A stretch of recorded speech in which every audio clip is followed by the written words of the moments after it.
পুনৰ গঠিত হল মাকুম পৌৰসভা। বহু বিতৰ্কৰ অন্তত গঠিত হল মাকুম পৌৰসভা। পূৰ্বৰ সমিতিখন গঠন হোৱাৰ পাছৰে পৰা মাকুম চহৰৰ বিভিন্ন ধৰণৰ কাম কাজক লৈ পৌৰপতি আৰু ৱাৰ্ড আয়ুক্তসকলৰ মাজত মনোমালিন্য ঘটা পৰিলক্ষিত হৈছিল। সেইলৈ চলিত বৰ্ষতে 7 গৰাকী ৱাৰ্ড আয়ুক্তই পৌৰপতি বিপাশা বৰাৰ বিৰুদ্ধে অনাস্থা প্ৰস্তাৱ আনি ৰাজ্যিক পৰ্যায়ৰ লগতে তিনিচুকীয়া জিলা আয়ুক্তগৰাকীলৈ পত্ৰ প্ৰেৰণ কৰা হৈছিল। অনাস্থা প্ৰস্তাৱৰ সন্দৰ্ভত তিনিচুকীয়া জিলা আয়ুক্তৰ তৰফৰ পৰা মাকুম পৌৰসভালৈ এখনি সভা অনুষ্ঠিত কৰি আলোচনাৰ মাধ্যমেৰে সমস্যা সমাধান কৰিবলৈ সময়সীমা বান্ধি নিৰ্দেশ প্ৰদান কৰা হৈছিল। উল্লেখযোগ্য বিষয় যে জিলা আয়ুক্তৰ নিৰ্দেশ মৰ্মে মাকুম পৌৰসভাৰ সভাকক্ষত যোৱা 27 মাৰ্চ তাৰিখে মাকুম পৌৰসভাৰ কাৰ্যবাহী বিষয়া ৰক্তিম গগৈৰ উপস্থিতিত এখনি সভা অনুষ্ঠিত কৰি ভোটাধিকাৰ সাব্যস্ত কৰা হৈছিল। এই ভোটাধিকাৰত 10টা ৱাৰ্ডৰ 8জন সদস্যই পৌৰপতি বিপাশা বৰাৰ বিৰুদ্ধে অনাস্থা ভোট প্ৰদান কৰি পৌৰপতিৰ ক্ষমতাচ্যুত কৰাৰ পিছত মাকুম পৌৰসভাখন ভংগ হোৱা বুলি ঘোষণা কৰা হৈছিল। বহু জল্পনা কল্পনাৰ অন্তত বৃহস্পতিবাৰে মাকুম পৌৰসভাৰ সভাকক্ষত কাৰ্যবাহী বিষয়া ৰক্তিম গগৈ আৰু লগতে ডিগবৈ সমষ্টিৰ বিধায়ক সুৰেন ফুকনৰ খন্তেকীয়া উপস্থিতিত সকলো ৱাৰ্ড আয়ুক্তৰ সন্মতিত মাকুম পৌৰসভাখন পুনৰ গঠন কৰি 10 নং ৱাৰ্ডৰ ৱাৰ্ড আয়ুক্ত অৰ্চনা শইকীয়াক পৌৰপতিৰ দায়িত্বভাৰ প্ৰদান কৰা হয়। পৌৰপতিৰ দায়িত্বভাৰ লাভ কৰাৰ পাছতেই মাকুমৰ জ্বলন্ত সমস্যাসমূহৰ সমাধান কৰাৰ ক্ষেত্ৰত আগুৱাই যোৱাৰ লগতে পৌৰসভাখনৰ ভিতৰচোৱাৰ মনোমালিন্যৰ ফলত ৰৈ যোৱা মাকুম চহৰৰ উন্নয়নমূলক কাম কাজসমূহ সকলোৱে একত্ৰিত হৈ কৰি যাম বুলি সংবাদ মাধ্যমৰ আগত প্ৰতিশ্ৰুতি প্ৰদান কৰে। ইয়াৰ লগতে ডিগবৈ সমষ্টিৰ বিধায়ক সুৰেন ফুকনৰ কষ্ট আৰু সবল নেতৃত্বৰ ফলত গঠন হোৱা মাকুম পৌৰসভাখনক লৈ নৱনিৰ্বাচিত পৌৰপতি অৰ্চনা শইকীয়াৰ লগতে পূৰ্ব আৰু বৰ্তমানৰ উপ পৌৰপতি তীৰ্থৰাজ প্ৰসাদে বিধায়ক সুৰেন ফুকনলৈ ধন্যবাদ জ্ঞাপন কৰে। এতিয়া মাকুম চহৰৰ সৰ্বজন বিদিত জ্বলন্ত সমস্যাসমূহৰ ক্ষেত্ৰত নৱনিৰ্বাচিত পৌৰপতিগৰাকীৰ ভূমিকা কি হয় তাৰ প্ৰতি লক্ষণীয় বিষয় হ'ব।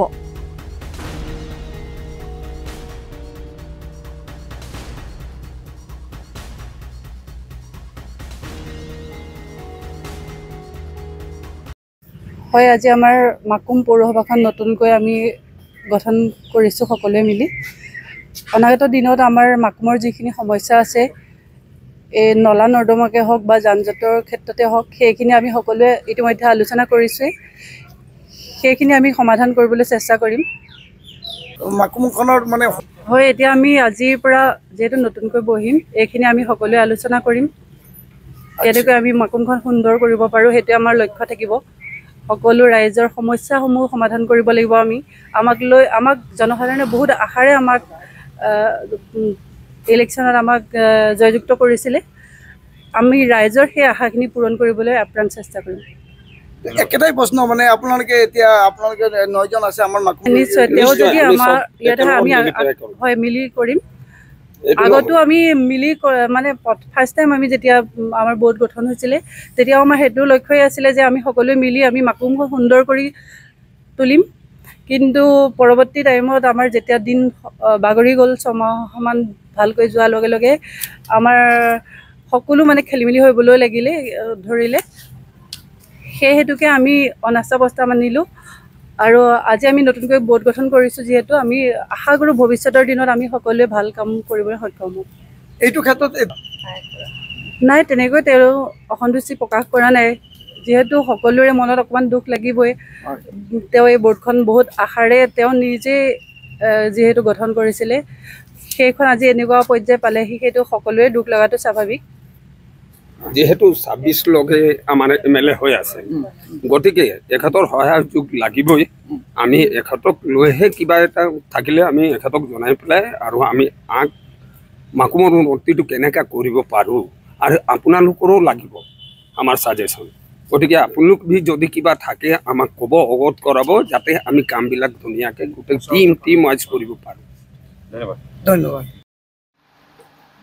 ইতিমধ্যে আমি আমাৰ যিটো অনাস্থা প্ৰস্তাৱ অনা হ'ল, সেই বিষয়ে আমি আমাৰ যিটো পৌৰসভাৰ এক্ট আছিল, এই এক্টমতে আমি কাম কৰি গৈছিলোঁ আৰু সকলোভাৱে কাম আমি সমাপ্ত কৰি আজি পৰ্যায়লৈ উপনীত হ'লোঁ আৰু আজি আমাৰ সৰ্বসন্মতি কৰ্মে আমাৰ আমাৰ অৰ্চনা শইকীয়া 10 নং ৱাৰ্ডৰ ৱাৰ্ড সদস্য তেখেতক সভানেত্ৰী পদত অংশগ্ৰহণ কৰিবলৈ আমি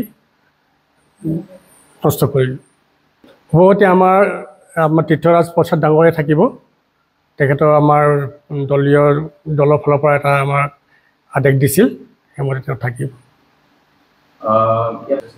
আমাৰ কাৰ্যবাহী বিষয়া আছিলে ছাৰ ৰক্তিমজ্যোতি গগৈ ডাঙৰীয়া। বিধায়ক নাছিলে, বিধায়ক মানে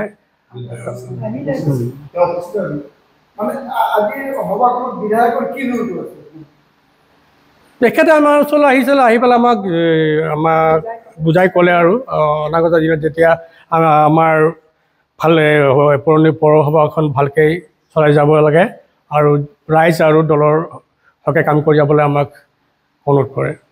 যিহেতু স্বাভাৱিক কথা যে আমাৰ যিহেতু আমাৰ তেখেত এতিয়া বিধায়ক হৈ আছে আমাৰ 26 চনলৈকে আৰু অনাস্থা কোনো বিধায়কে অনাস্থাটো আনিব নিবিচাৰে, গতিকে দুখ প্ৰকাশ কৰিছে।